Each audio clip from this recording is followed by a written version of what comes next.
And what's up, everyone? Welcome back to another episode of Historic Hot Laps. I'm your host, Alex Daniels. Welcome to our Thanksgiving episode. We took a week off, kind of catch our breath on all the seasons that were wrapped up and everything else going on. But let's kick it off with Formula One in Vegas. Full breakdown of what happened there. 2025 Las Vegas Grand Prix was anything but straightforward. Between a dominant win, post-race disqualifications, and safety concerns, it's a race that could reshape the title fight.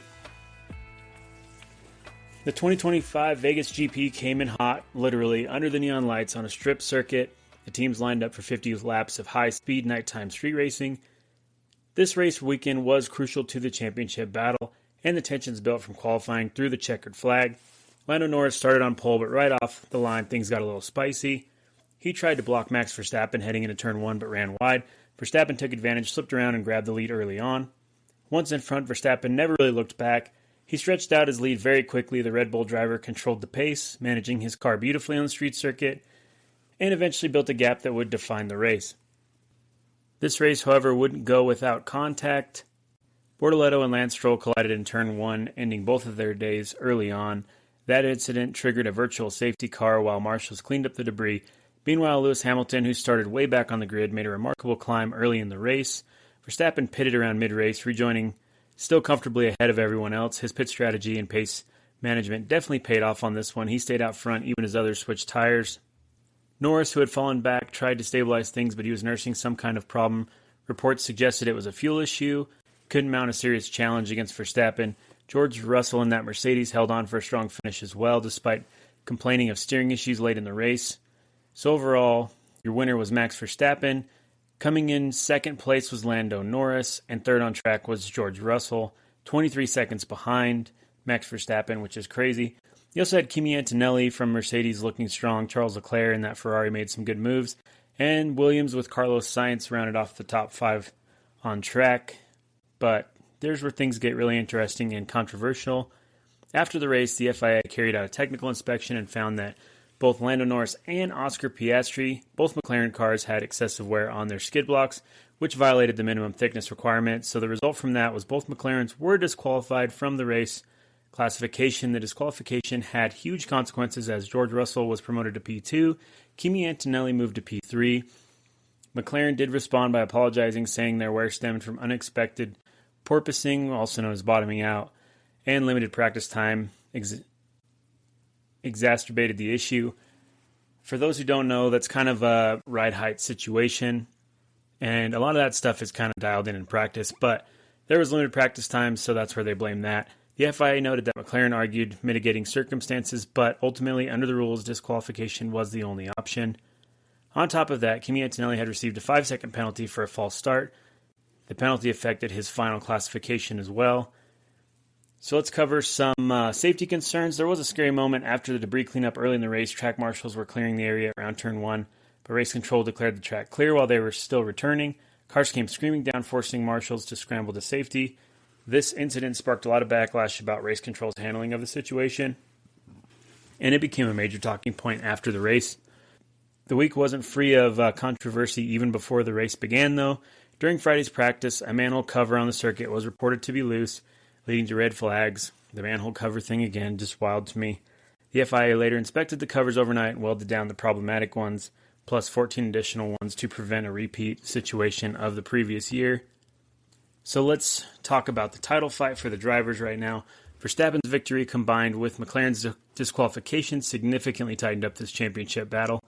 Norris, who had been leading the show, saw his points cushion shrink even further. As a result, Max Verstappen is now very much back in the fight with only 2 races and a sprint to go. Oscar Piastri was also affected. His disqualification drops big points, altering his position in the title hunt. For McLaren, losing both drivers was a massive, massive hit to their points championship. Not only does it derail their championship push, but it also damages their momentum. Mercedes, meanwhile, get a double podium boost with Russell and Antonelli, which strengthens their position in the overall team standings. Verstappen was very clinical in this race. There was no mistakes in his drive. He passed early, managed the pace in the tires, and he never let the challengers back in. The gamble from McLaren definitely cost him, whether from setup, ride height, or unexpected track behavior. The plank wear issue was a major technical failure from McLaren. With McLaren hit that hard, the door swings back open for Verstappen and possibly others The next two races just became even more crucial for this points championship. It's getting to be an exciting one. So there you have it, a blockbuster Las Vegas Grand Prix. Dominant Verstappen win, McLaren's double heartbreak, and lingering safety concerns that can't be ignored. This race didn't shake up the weekend. It was very well shake up the entire championship. So what's going to happen? What's your predictions? Let us know online. Hit us up on all the socials, whatever it may be. Tell us your thoughts, and always thank you for listening. Please like, share, subscribe, and share with a fellow motorsports podcast enthusiast, family friend, whatever you got. Anybody who's into motorsports, we're more than happy to have them. And even if you're not, maybe you'll be into it later. So let's jump over to some news. JRM. All right, on to our first big news story of the week. A follow-up on a really compelling NASCAR storyline. JR Motorsports is firing up another Daytona 500 run in 2026 with Justin Allgaier behind the wheel of the Traveler Whiskey ride once again. So here's what we know. We know that JR Motorsports, the team co-owned by Dale Earnhardt Jr. and Kelly Earnhardt Miller, confirmed they will make the second attempt at the Daytona 500. This comes after their debut Cup Series effort in the 2025 Great American Race. Justin Allgaier has been the backbone of JRM's Xfinity success, and a former Cup driver himself will once again pilot the number 40 Chevrolet, wearing the signature Traveler Whiskey livery. This isn't just a throwback gimmick. The number 40 is no accident. It ties directly to Traveler Whiskey's blend number 40. Chris Stapleton, the Grammy-winning musician behind Traveler, is deeply involved in this. His whiskey brand is not just sponsoring, it's also part of the story. For JRM, this is the second shot at big time in Cup. Their first Daytona 500 with Allgaier yielded a solid 9th place finish, which is nothing to sneeze at for the debut run. Allgaier is quoted as saying, "I'm honored to drive the Traveler Whiskey Chevrolet once again. Last year was such an incredible experience. We had the speed last year. I know that we will make it happen again into Daytona this next year." JRM CEO Kelly Earnhardt Miller also added, "Getting the opportunity to enter a second Daytona 500 is something that is extremely special to everyone at Junior Motorsports." There's real business strategy here for JRM. Running the Daytona 500 helps raise their profile in Cup, even if they don't compete full-time. For Traveler Whiskey, the partnership gives exposure to core NASCAR audiences, blending country music, whiskey, and racing all in one package. And for Allgaier, this could be his shot at a marquee win. He's already proved he can qualify and run at Daytona. Now the question, can he go a step further? So what are we going to watch going forward? Well, Allgaier will have to again earn his spot, either via time trials or the dual races, so qualification pressure is at an all-time high for him. And will JR Motorsports improve on last year's setup, especially with lessons learned from their debut? Will Traveler Whiskey double down further in NASCAR? The second entry could be the start of a multi-year program, which we can all agree that would probably be pretty awesome. And with the retro livery and Allgaier's popularity, this could drive big-time merchandise sales. I know I'm still getting hit up online for Traveler Whiskey stuff. Their advertising is awesome. So that's the latest from JRM and Allgaier. A bold return to the Daytona 500 backed by a whiskey brand and big-name partners. It's not just a race, it's a full narrative. And with that, let's turn our attention to IndyCar for just a minute here on this next news story. Big structural IndyCar stuff we got to talk about. Even though Dave Malukas is leaving AJ Foyt Racing for Team Penske in 2026, that technical alliance between Foyt and Penske isn't going anywhere. So there's a lot bigger long-term strategy here, and there are several layers worth unpacking. So here's what we know is going on, what to watch moving forward. First, Malukas, we already talked about, who's been driving for Foyt, is officially headed to Team Penske. He's already been testing with them. He's replacing Will Power, who's departing after 17 seasons. This is old news, stuff we already talked about, right? So despite the move, AJ Foyt Racing and Penske are continuing their technical partnership. We all heard prior that this could be on the rocks with Malukas now going to Penske. Why would they keep their ties? But Penske and Foyt have had this alliance for a while now, and it appears to be a deliberate long-term plan, not just a stopgap type thing. So for Penske, having Malukas drive under the Foyt umbrella gives them a way to evaluate and develop him before he takes a full-time Penske ride. Penske is using Foyt as their training ground. In regards to that, as part of the alliance, Foyt receives technical help from Penske. That includes engineering staff, data analysis, and setup support. Even though they're losing Malukas, Foyt isn't being left high and dry. The relationship with Penske means Foyt Racing retains access to resources that make them more competitive. This is more than a deal for one driver. The alliance supports both programs. Penske gets its future talent, and Foyt stays technically strong and connected to the powerhouse organization. Some reports suggest that part of the bigger plan was always to groom Malukas for Foyt until a Penske seat opened. Malukas now has the pressure of a Penske guy. If he underperforms, both Foyt and Penske investments could be in question. Penske will have to balance investing its own full-time entries and maintaining a technical support for Foyt. This could be a model for a talent pipeline. Foyt acts as a bridge for young drivers in the top Penske seats. Foyt's performance could continue to improve thanks to the edge they get from the Penske engineering. A stable alliance like this could attract more sponsors who see long-term value and technical strength. We saw a lot of that last season with Malukas. So, how will Malukas perform in his first full season with Penske? Can he live up to the expectations? We'll see. And will that alliance deepen, stay at a current level? I mean, bigger programs using smaller teams as training grounds is just kind of the thing that's happening now. So, we'll see what shakes of all of that. But it's good to know that their alliance is continuing to move forward. While we're on the IndyCar bandwagon here for a minute in the news section, let's talk about a little rumor that's going around. The old rumor mill, this is one that's been simmering for a few weeks and starting to pick up some real traction. Again, these are rumors. I'm not reporting the facts, but the talk is that Joseph Newgarden could be looking at life after Team Penske once the 2026 IndyCar season wraps up. Now, nothing has been confirmed. Nobody's on the record, but the pieces people are pointing to makes it worth watching. So, where this rumor started, everything seemed to be steady a few months ago, but insiders began noticing shifts in tone around the organization after a tough stretch of public tension between Newgarden and Roger Penske during the 2024 and 2025 seasons. People started to wonder how long the relationship could keep absorbing the pressure. Part of it come from their very different reactions to the push to pass, infraction fallout, part from radio frustration during key races, and part from the sense that Newgarden is hitting the point in his career where big decisions get made, right? So from there, small comments and offhand remarks turned into a story. Reporters started to frame questions around the long-term plans of the two and their partnership. The silence in response only added more fuel to that. Why does this rumor have any weight? Well, there are a few reasons this story isn't fading away, and none of them come from wild speculation. First, the Malukas to Penske move changes the shape of the team.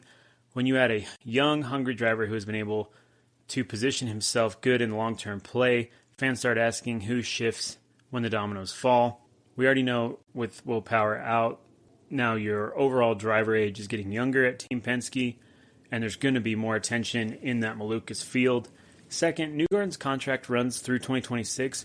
That means this upcoming year is exactly when the contract talks either turn serious or they start to stall. Third, if Newgarden wants one more major move in his career, this is the window. He is in his prime. He is a two-time IndyCar champion. His stock is still high enough to get a good seat. Drivers do not wait until the downslope to make big changes.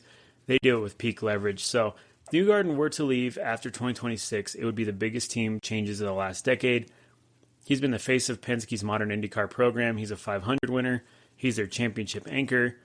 Removing him from that lineup could reshape the entire competitive structure and landscape. It also opens up huge questions, right? Like, where would he go? Would a powerhouse like Ganassi make room? Would McLaren throw a massive offer at him? That would be my guess, is that a McLaren offer would come. Would he consider a return to the team with a more personal atmosphere, something like Ed Carpenter Racing or Dale Coyne where he started? Doubtful on either of those, but you never know.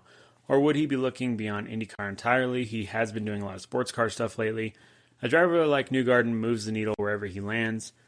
But we got to play both sides of this coin, right? So let's talk about the reasons to doubt the rumor. Before we get carried away, there are good reasons to pump the brakes on this. Penske does not let top-tier talent walk away easily.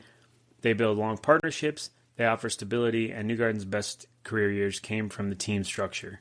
Also, Newgarden himself is competitive. He wants to win championships. Penske is always a threat. Leaving the most well-funded, best-organized team in the paddock is never a simple choice. So while the rumor has momentum, it's definitely not the destiny.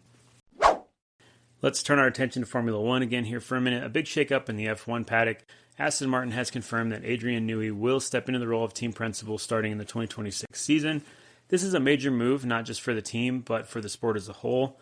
Newey has been with Aston Martin since March of 2025, originally brought on as a managing technical partner and even became a shareholder in the team. With the new leadership structure, the current team principal and CEO, Andy Cowell, will shift to a newly created role, Chief Strategy Officer. Cowell's new job will focus on the team's technical partnerships, including with the incoming engine supplier of Honda, fuel partner of Aramco, and lubricant partner in Valvoline. The official reasoning with Aston Martin dividing responsibilities so that Newey and Coel can each focus and do their best, with Newey leading the technical and track side of things, and Coel handling strategy and integration. This could be a really good shape-up for the Aston Martin group. Over the last 9 months, Newey's quoted as saying, "Over the last 9 months, I have seen great individual talent within our team. Looking forward to taking on this additional role as we put ourselves in the best possible position to compete in 2026. Team owner Lance Stroll echoed support, emphasizing Newey's creative and technical expertise, combined with Cole's strategic focus, gives the team the best shot at success under the upcoming regulation changes. So, why is this a big deal? Well, Adrian Newey is F1 royalty. Over his career, he has designed cars that have delivered multiple drivers and constructors' championships across different teams, but this will be his first time as a formal team principal, a role that carries responsibilities well beyond the technical design of things. On top of engineering excellence, he'll now oversee trackside operations, race strategy, and broader team management. This move signals that Aston Martin's is betting heavily on the upcoming 2026 regulation shakeup, with the team becoming a full works outfit powered by Honda. They clearly want to use every advantage. Newey at the helm could give them the kind of technical insight and strategic coherence needed to go from midfield to true contenders. A fresh start under power design mind. Newey's influence could reshape the team's car philosophy, reliability, and overall competitiveness. The 2026 regulations reset and the Honda power unit alignment give Newey a clean slate, and this could produce a car that rivals the front runners. I mean, he's done it in the past. With Cowell focusing purely on strategy and partner integration, the team's organizational structure might become leaner and more focused than ever before. Newey has never served as team principal, though. Balancing technical oversight with media duties, driver management, budget constraints, and internal politics is a different game. They're going to change the scope. Often comes with growing pains. Integrating new partners under stricter rules will be a huge undertaking. Expectations will obviously be high on this, both from inside the paddock and from the fans. Pressure to deliver performance immediately could be intense. What a few quoted things are saying: Fernando Alonso called the move a logical change and praised Newey's knowledge and skills as what the team needs to get back into their competitiveness. For Aston Martin, this is more than a reshuffle. It's definitely a statement. They're positioning themselves to fight right away under 2026's new standards.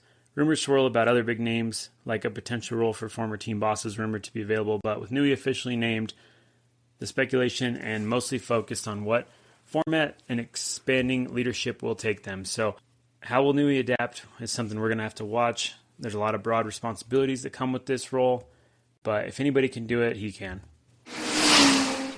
Now, our favorite time of the episode, let's jump over to the history portion of this one. Today we're rolling back the clock to talk about a driver who never chased the spotlight, but shaped American motorsport more than most people have realized.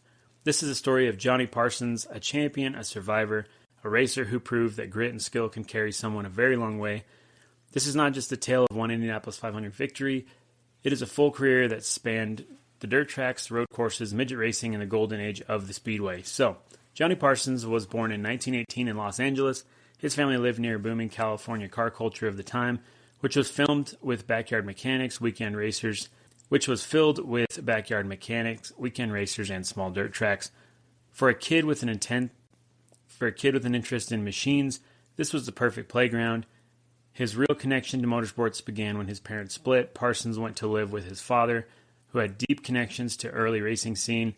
Through that life change, he found himself surrounded by cars, drivers, and the rough but tight community that grew around the small tracks of Southern California. By his teens, he was working under the hood of cars, learning what made race machines come alive. Now, he did not jump straight into big car racing. He started with motorcycles, then midgets.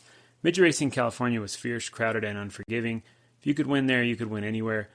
Parsons had something even harder to teach, though. He had the feel. He could sense the grip. He understood how a car could push one way to the edge without stepping over it. As he moved into the late 1930s and 40s, Parsons became one of the brightest young talents in the West Coast midget scene. He won regularly. He won in different types of cars. He won on tracks where many drivers struggled to even finish the race. During World War II, organized racing slowed, but Parsons stayed close to the sport. When big-time racing returned, he came back with even more focus. By then, he had a reputation for outworking most people in the paddock. He was also known for his calm driving style. He avoided trouble. He finished races and he earned respect of someone who could just trust at close quarters while racing neck and neck. That reliability got the attention of the IndyCar community. In 1949, Johnnie Parsons made his Indianapolis 500 debut. At that time, the race was part of the AAA National Championship, which was a top level of American open-wheel racing. Parsons qualified strongly and stunned the field by finishing second. It was not just a podium, it was a message. He had the speed, he had the poise, and he could handle the pressure on the biggest single day of racing. The next year he returned in the Curtis Craft car owned by the great Frank Curtis. This would become the season that would define him. The 1950 Indy 500 was a strange one. A storm rolled in, rain threatened from the start. Teams had to guess strategy, drivers had to deal with a track that changed lap by lap. Parsons did not panic though. He took command early, built a solid lead, and kept the car flowing cleanly while others fought the weather. When the rain finally hit and forced officials to stop the race after 138 laps, Johnnie Parsons was declared the winner. He never complained that the race was shortened. He earned that win. He led most of the laps that day. He controlled the race, and he walked away as the Indianapolis 500 champion for that 1950 victory. That victory also meant something bigger because the Indianapolis 500 counted towards the Formula One World Grand Prix championship during that year. The victory also meant something bigger because the Indy 500 counted toward the Formula One World Championship during those years. Parsons officially became a Grand Prix race winner. He is one of the few American drivers who can say that. Some drivers win Indy once and fade. Parsons did not, though. Through the early 1950s, he was one of the most consistent drivers in championship racing. He captured the 1949 AAA National Championship and remained a contender for several years. He earned multiple top 5 finishes in Indianapolis, including a third in 1947 and a strong run in 1956 at age 38. His style suited the long-distance, rough-riding world of pre-safety era Indy cars. He was calm and technical. When the car was difficult, he made it work. When the race fell apart for others, he stayed focused. Parsons also returned to his roots often. He competed in midget races across the country and won national events. Long after many of his peers gave up the discipline, he raced because he loved it, not because he wanted fame. By the late 1950s, his career slowed, but he never fully stepped away. He continued racing in select events, including sprint cars and midgets. Risk was part of the sport in those years. Parsons saw tragedy close up many, many times, yet he stayed loyal to racing. Johnnie Parsons also became a mentor for young drivers. He taught them how to manage long races, how to handle the pressure, and how to treat every competitor with respect. His insight came from decades of experience across almost every form of American open-wheel racing. He passed away in 1984, but his legacy still runs deep. His son, Johnnie Parsons Jr., followed his path in IndyCar racing and carved out a strong career of his own. His grandson also became involved in motorsport. The Parsons name has now touched 3 generations. Parsons lived at a time when racing was a test of courage and mechanical instinct. He won the toughest eras of American open-wheel competition. He earned the trust in legendary mechanics and car builders, and he showed that a driver could be fast and smart at the same time. He was not loud. He did not chase the headlines. He let the results do the talking. People talk about the classic American racer, the one who showed up ready, fights hard, and respects the craft. That picture looks a lot like Johnnie Parsons. An Indy 500 winner, a national champion, a pioneer in midget and open-wheel racing, and one of the quiet giants of the sport. That being said, that follows up this special Thanksgiving episode. Again, as always, please like, share, subscribe, do all the stuff, follow us on all the socials. You know the drill. We talk about it every episode. And this is our Thanksgiving episode. We want to say thank you to all those who have been tuning in, whether you're a new listener, you've been listening from the start. We appreciate it. We're going to keep this thing going, keep it growing, and hope for the best. Wish you all the best for your holiday, and that's about it for us. Stay safe, and thanks for tuning in.